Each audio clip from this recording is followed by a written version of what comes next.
This original WSRE presentation is made possible by viewers like you. Thank you.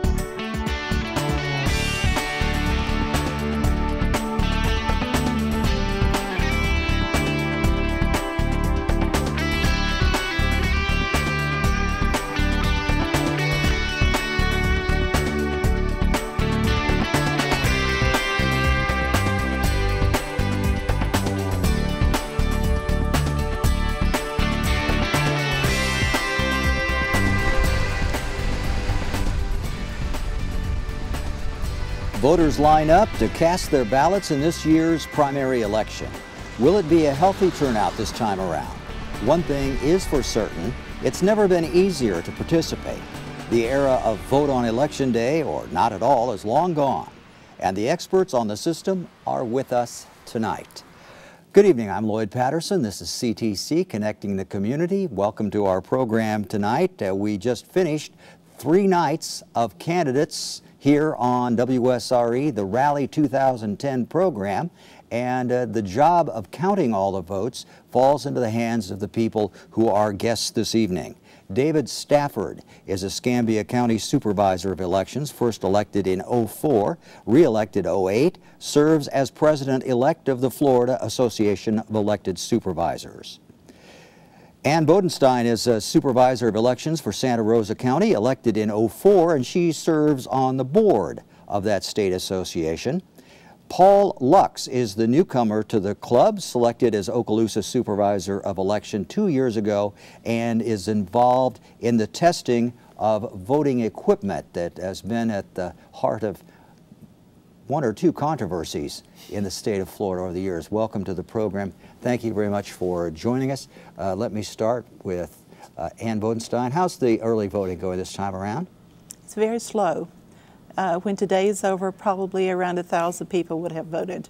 Slower than last time around? By all means, yes. Okay. David Stafford?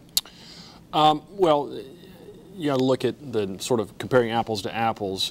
2008 general election, high watermark election, we had actually 32% of all of our votes cast in the election were cast during the early voting period.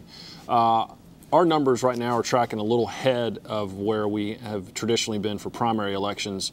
The question the question in my mind is does that represent a higher percentage? Because it used to be about 10% of the votes cast were cast during early voting, but since we had this, sort of a watershed in 2008, it's a question of whether that represents a larger share or if we're going to get a higher turnout. So I'm sort of reserving judgment now, but we're tracking at about a little over 500 a day. Okay, Paul Lux, how's it going in Okaloosa County? Well, in Okaloosa, of course, we have 3 early voting sites, and consistently each of the sites has outperformed what their opening days were, even in the 2008 general election. So we are, I think, heading for a fairly significant, I don't want to say increase in early voting turnout, but I think we're going to see almost a very steady increase in the people who are turning out just to vote early. Now, are these early voters, are these people who would have voted on Election Day anyway, or are these new methods of voting that have been instituted in the recent years, are they attracting more people to the polls? What's your feeling about that? Well, I would say definitely what we've seen now that Florida has become a no-fault absentee state. You no longer need a reason to have an absentee ballot. And then when we added early voting in 2000 and 2002, what we've really seen is people are changing the way they vote and choosing the method that's more convenient to them. And we haven't seen significantly a spike in more people voting now that it's more convenient and there's 3 ways to do it. More so, it's just they're shuffling around. Instead of waiting in long lines at the polling place, they'd rather go to an early voting site or get an absentee ballot. All right. David Stafford? Yeah, I would say that. I mean, these are voters that you tend to see voters during early voting period that were going to vote anyway, whether it was via absentee ballot or via the traditional method of precinct level voting on election day. But I think that, again, ultimately what drives turnout in elections is the content of what's on the ballot. The races. Clearly, there was an energized electorate in 2008, and we saw historic levels of turnout. But voters really have embraced the fact that we now have 3 distinct ways to vote, and you're tending to see people.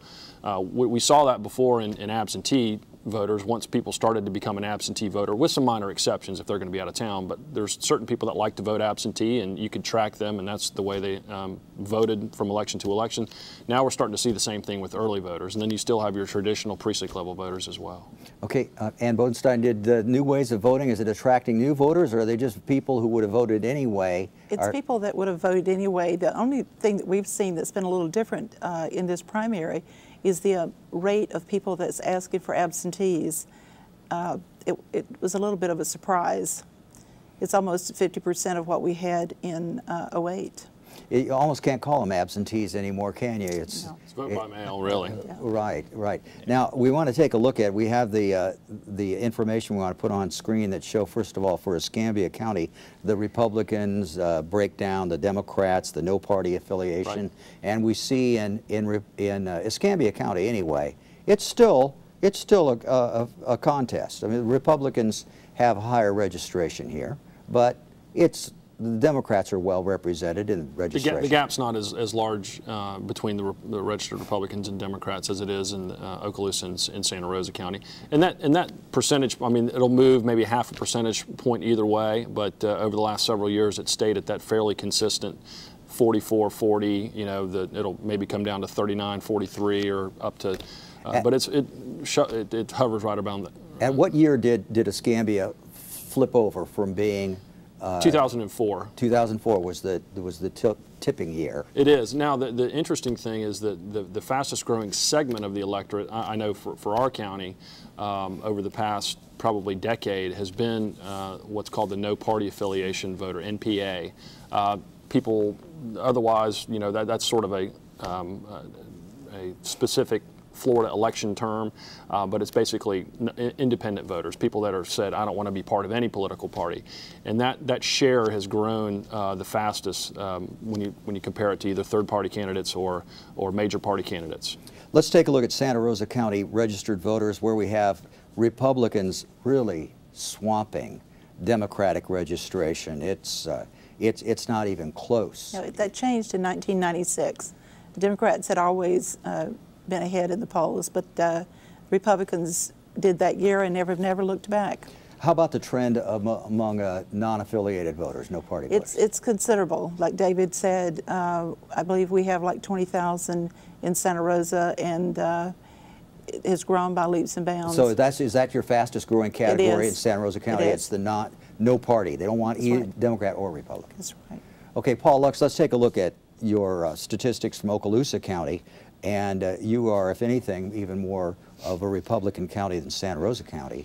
Yeah, and it actually shifted over that way in Okaloosa really early. It was probably about 90, 92 that the major shift occurred in Okaloosa County, and it's just kind of trended that way. I was looking at the numbers, registrations from the presidential years backwards for about the last 10 years for another group I was speaking to, and it's curious that the percentage of the overall, you know, of course the number of total voters has increased consistently over the years, but the percentage of them that have been Democrat has been almost incredibly steady right at where they are.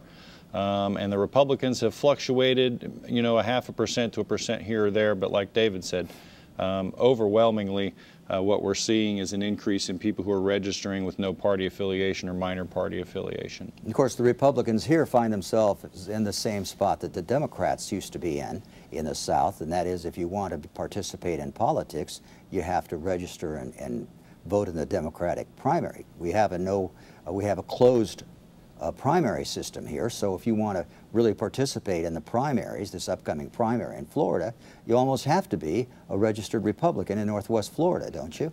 Well, and that actually changed in 2000 when they implemented the universal primary contest. Okaloosa County had more UPCs in 2000, the first year we did them, than any other county in Florida, but this year, for the first time in 12 years, all of our primaries are closed, and so a lot of people who are used to getting to vote in some of those Republican-only races because of the UPC are going to find themselves universal primaries. UPC. They're going to find themselves unable to vote in those races on August 24th. David Stafford. I mean, we have several countywide elected. We still have a couple countywide elected Democrats, and you know, there's some statewide Democratic primaries that'll be on the ballot here locally. But traditionally, you see more competition during the primary season within the Republican Party. But we still have nonpartisan races that are on the ballot. We've got a mayor's race here locally. That's a nonpartisan race in the city of Pensacola. We've got school board races and a circuit-wide judge race. So there are things for no party affiliation voters as well as Democrats to vote on. And Bodenstein, what do you think about the closed primary system that Florida has? Is it a good way to do it? There's other states do it other ways. That's hard. I had a gentleman in my office this morning that wanted to change the law. And you're the person to talk to, right? Not really. We could help him find the right people he needs to talk to, but I believe that it's what the people of the state want, and apparently this is what they want, and they don't try to change it, so we'll go with it. But we do have a universal primary contest this year, where the other counties don't. We have the County Commissioner District 4. And in Okaloosa and Santa Rosa County, you have a different voting must be a different world there, because every voter in the county gets to vote in every election commission office, every school board race, where in Escambia County you live in District 5 and you can only vote in District 5. Absolutely, and it's one of the hardest things because the voters, know I'm in Commission District 1 or 2 or whatever, and they sort of go with this underlying assumption that I can only vote in that race, and a lot of them are astonished to discover, despite all of our attempts to make sure sample ballots get out on time, and there's plenty of opportunity for them to see who's going to be on the ballot long in advance of getting a ballot. They still are surprised to discover that they're going to get to vote in all of the commission races and all the school board races.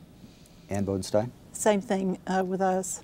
If people shocked that they can vote in all the commission races, well, even they compare us to Escambia County. Sure. And the first thing out of their mouth is, but Escambia County, I said, just because we share the same daily newspaper doesn't mean that we have the same kind of voting system, Of course, the way Escambia County is set up is far beyond your ability to. Oh, sure. Single member districts. There's multiple reasons why that is, and there's arguments on both sides of that. But that's been the system that's been in place here for a while, and our voters are used to it. Now, before we leave this universal primary subject, we should at least offer the rationale for it, because people who are in parties make a good case, don't they? When it passed, I think it was in 2000. Well, it was done by referendum in 1998, and it was actually a citizens' initiative that passed it through in '98. And the implementing legislation, 2000 was the first time it was used. And of course, the logic behind it was that we would have in a race where only people of one party affiliation filed to run, and that there would be no general election opponent, be they from the other major party, no party affiliation, or even a write-in candidate. Then that race becomes open to everybody, so that whoever sits in the office, every voter has an opportunity to vote on who the final office holder is, regardless of whether that's in a primary or in the general election. And I think the idea, you always hear, well, this certain election is going to be decided in the primary. What that took on was the ones that are literally decided in the primary. Whoever wins the primary becomes, elected to that particular office. There's still a write-in candidate can close a primary. So in other words, if you have 5 Republicans file and then a write-in candidate files, then that becomes a closed primary, limiting it only to Republicans. And no party affiliation candidate, a third-party candidate can also close it. So, has that system been abused, do you think? Some people say it has. I think other parts of the state, there's actually been efforts to try to get it altered to where a write-in candidate would be prevented from closing a primary. Well, and I think that's driven mostly by the fact that, of course, a person who files as a write-in candidate pays no qualifying fees. They do not collect any petition signatures, which is why their name doesn't appear on the ballot, and it just shows up as a line. And so it's a cheap, easy way to close a primary, and then you just don't campaign as a write-in candidate. And so there was a move several years ago as part of a legislative initiative to get if the only thing that's closing this primary is a write-in, then put the write-in on the primary ballot with the rest of them and let everybody vote in the primary on it to kind of close that loophole. Right. Well, that's been true in Santa Rosa County. Write-ins have closed, but this year we actually had a nonpartisan that had filed, and about 4 hours before the deadline came and withdrew. So therefore, it went to universal. Okay, if you just joined us, this is Connecting the Community here on WSRE, PBS for the Gulf Coast. Lloyd Patterson here, and we just came off several nights of rally coverage. We met dozens of candidates from Okaloosa, Santa Rosa, and Escambia counties. We hope you caught some of that. And right now we're talking to the election supervisors of these counties and finding out what the latest is, how they see things going in the vote this year. I think I've asked you to make your predictions for on the 25th, when all the votes are counted. Is this going to, are you going to say, wow, we had a heck of a year, or is it going to be a kind of a slim turnout, do you think? Well, I'll stick my neck out first. Okay. When I originally saw what the return rate was on our absentee ballot mail out, I was hedging my bet somewhere between 25 and 30%. But looking at the way early voting is trending, and given the fact that we have several very high-profile races in our county, as well as a sales tax referendum that's bringing out generating a lot of interest, I'm going to revise my estimate to somewhere between 30 and 30. Probably 35%. David Stafford, can you up that? You're going to see his 35? I'm going to caveat mine a little bit. Okay. 2006 primary, which is probably the best barometer to look at. I mean, if you're, again, comparing apples to apples, it's a gubernatorial year, primary election. We saw 30% turnout here in Escambia County. The primary in the 2008 election, you know, there was 3 elections in 2008. You had the 2008 regular primary, and that saw 25% here in Escambia. But what we call the triple P, that's the presidential preference primary, where people were choosing the parties were choosing their respective presidential candidates. That's all 47% here. The reason I'm hesitant to guess is, as we were talking about this earlier, is that traditionally the early voting has been a really good barometer up until the 2008 election of predicting turnout. It was almost right about 10%, plus or minus a percentage point. So you could almost just add a 0 to the end of your early voting results and figure out how many, what your total turnout was going to be. That sort of changed because that margin of the votes that are cast during the early voting period jumped way up during the 2008 general election, up to 32%. So I don't think we're going to get up to that margin, but I do think that margin is going to be somewhere between the 10 and the 32, and it's just a matter of where that's going to settle down. And I think that's going to, but I think somewhere, you know, between 25 and 35. I think, if you know. Okay. Paul Luck says maybe 35. You're saying maybe 35% on the high end. And Bodenstein? I'm going to say 30. And Monday night I was privileged to be at a meeting where a number of people came up and said, we're not going to vote until Election Day. We haven't made our minds up. It's hard. In some cases, they said there's not much to choose from. And so I think it's going to be late before the people vote. And I don't believe there's going to be that. I think 30% will be high for us.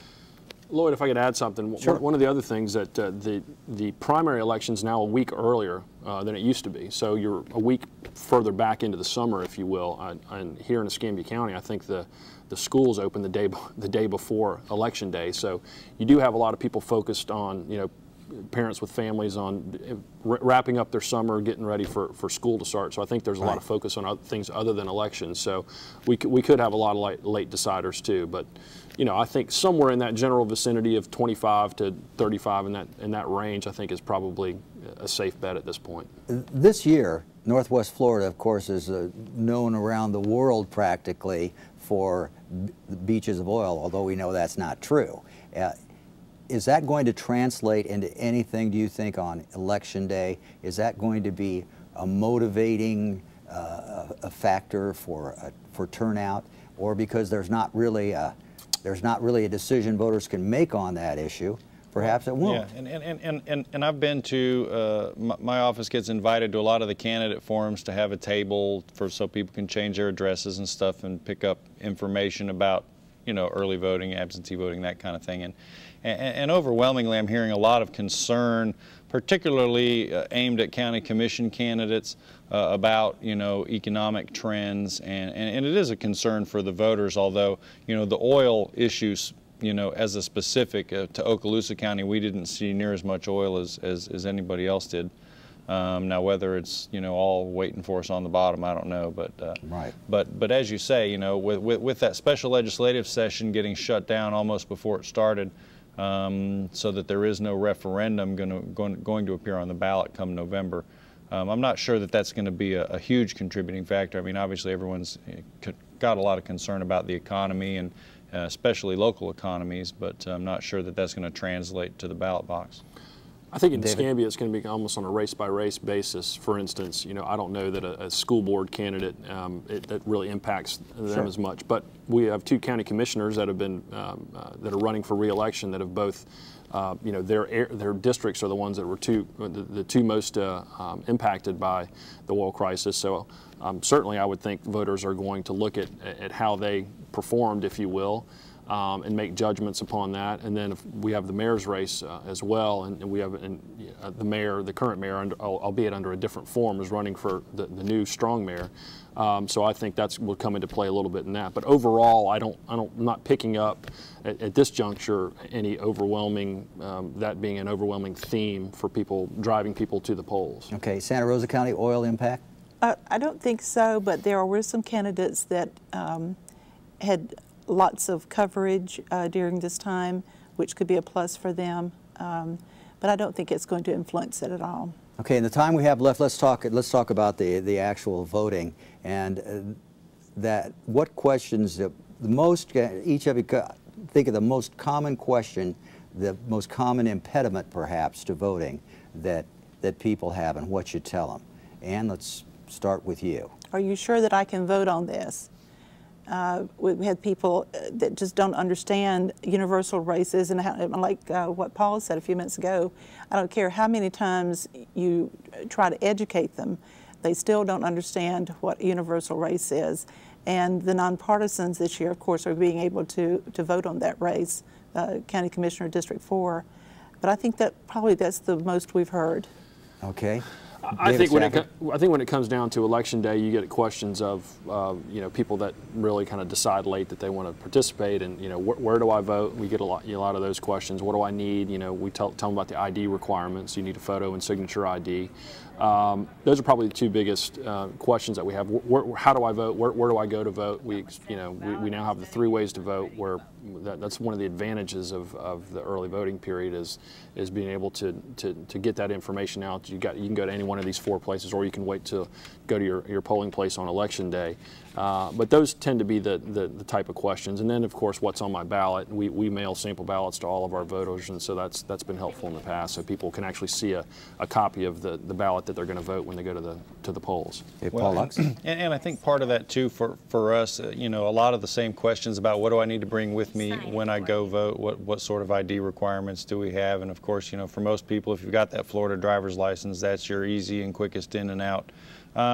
The other thing that we've seen too is that concern about party affiliation that we already talked about, because they've discovered, you know, too late that they wanted to vote in this particular race, and now they find that race is closed to them, because a lot of people labor under that misconception that independent means that they get to pick which party affiliation ballot they want on election day, and of course in Florida that's not true, and in my county, where we have a very diverse population that come from all over because of the Air Force Base and all of the contractors, you know, they bring a lot of their voting habits from their other states to my county, and they go, well, you know, back home that isn't how we did stuff. One of the things that I'm getting more questions about this time, and it's been in Florida law. It was on the primary governor's race in 2006 and 2002, is we have not yet designated listed under all of the gubernatorial candidate names, and that's because the law requires us to, if they have not designated a running mate, and let's face it, your major party candidates have not designated one yet, then we actually have to put that they have not designated that yet, and that does. It's not a showstopper for them, but it does cause them to stop and ask my poll workers what that actually means. Okay, quickly on the military, having a son in the military who's nowhere near Florida, you guys are making sure that those people serving are able to vote? We made great advancements over the years. The federal government passed what's called the MOVE Act during this Congress, and that's being implemented during this session. The state legislature also passed some follow-on legislation to implement that. It does a couple of things. One, it lengthens the amount of time that voters have to vote, military voters have to vote. We have to now send out ballots 45 days, even though a lot of us were doing that in practice anyway. Now it's a state requirement that we send out ballots 45 days in advance. Another great thing is you can now, on all 3 of our websites, you can track the status of your absentee ballot. You go to the website, put in your information, and then it will confirm, number 1, that you had an absentee request, number 2, that when the ballot was mailed, number 3, when that ballot was received back in the office. You also have information not only available to military voters, but all voters now, where again on all 3 of our websites you can go and find out if you are registered and find out, see where we have you registered, what your address is, what your party affiliation is, and we encourage people to do that to know in advance of Election Day, particularly if they have to change an address. And Bodenstein, what could I do to be refused the ability to vote when I come into a precinct place in Santa Rosa County? You're not going to be turned away. Nothing's going to turn me away? No. We have provisional ballots that they can vote. They're available at the early voting sites. They're available on Election Day if you need them, and the clerk will be glad to help you. So there should be no dispute out of the precinct at all saying they wouldn't let me vote. Right. Absolutely not. The provisional ballot is there as what we call a fail-safe. There were, I want to say, a significant number of voters who were falling through certain cracks in the law. And this is just there now for the voter who forgets their ID and doesn't want to go home. When Election Day is limited to 1 day after early voting is closed, and you forget your ID or you've lost it recently, we do get some concern calls. Am I still going to be allowed to vote? Absolutely. And that provisional ballot helps with that. Okay, and we also have numbers that we want to put up on the screen, and we can do that anytime now, that will show each of your offices. It's easy to get in touch with you. It's not too late to get an absentee ballot, is it? No, it's not. We accept requests up until the Wednesday before the Tuesday election. But one other thing, just to clarify, the provisional ballots are a great fail-safe. But if you walk into a precinct on Election Day and you're not registered in that precinct, part of what we train our clerks, our poll workers to do, is to get you to your correct precinct, or if you're not registered, to explain that process. So don't want voters to be under the misconception that anybody can just walk into a precinct and cast a ballot. It's going to be counted during that day. There are provisions, but as a fail-safe, we do have the provisional ballots. And then Thank you very much. Got to cut you off there. Sure. Thank you very much. Election supervisors play an important role in our democracy. Thanks for watching tonight. Good night.